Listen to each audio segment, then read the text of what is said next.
నమస్తేనండి, నేను మీ కృష్ణ. ఈరోజు సత్యసాయి జిల్లా పుట్టపర్తి నియోజకవర్గంలోని కొత్త చెరువు మండలంలో ఒక ఆసక్తికరమైన సంఘటన చోటు చేసుకుందండి. ఏడాది క్రితం ఒక వ్యక్తిని వివాహం చేసుకున్న శ్రావణి ప్రస్తుతం విడాకులు కోరుకుంటుంది.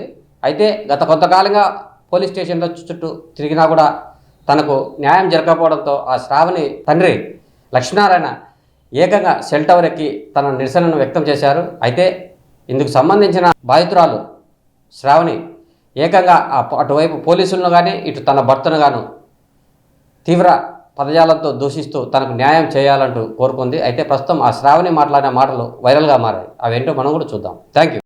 ఇచ్చిన జాబ్స్ ఎందుకు మనలాంటి వాళ్ళకి హెల్ప్ చేసేకి, హెల్ప్ చేయలేనప్పుడు నువ్వు ఎందుకు ఉన్నావయ్యా సీట్లో? ఇంకోరిని కూర్చోబెట్టు.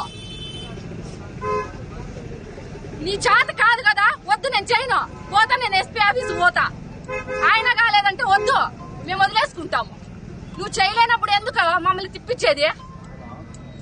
ఆడపిల్లకి న్యాయం చేస్తావని నీ దగ్గరికి వస్తే నువ్వేం చేస్తున్నానని నువ్వు రాత్రి వాళ్ళతో సాయంత్రం 6 గంటల కాదు లెక్కిప్పించుకున్నాడో ఏం చేసినా నాకు తెలదు. 1.5 తులం నుంచి 1 తులంకి వచ్చి 1 తులం నుంచి 60,000కి వచ్చి నువ్వు రాత్రి స్టేషన్ కంటాడు. నన్ను మా నాయన ఫస్ట్ బయటికి పోండి అంటాడు. బయటికి పంపించాక నీ ఇంటికి వచ్చినామా? గవర్నమెంట్ ప్రాపర్టీలకే కదా మేము వచ్చిండేది. పిల్లలకు హెల్ప్ చేయనప్పుడు వద్దు, ఇంట్లో చేతులు గాలి వేసుకొని కూర్చోండి.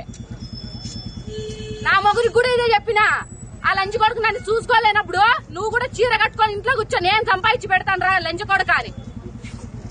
నువ్వు చేయలేని నా కొడుకు ఎందుకు ఉండాలా?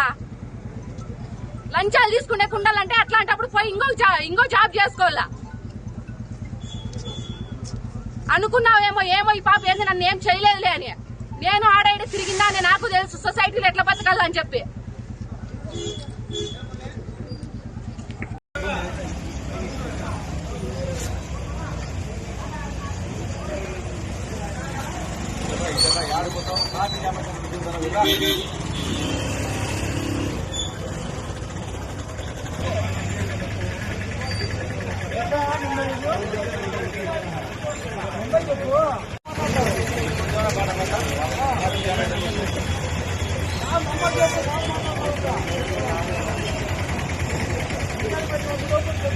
బట్టలు చేసి వెళ్ళిపోతాను.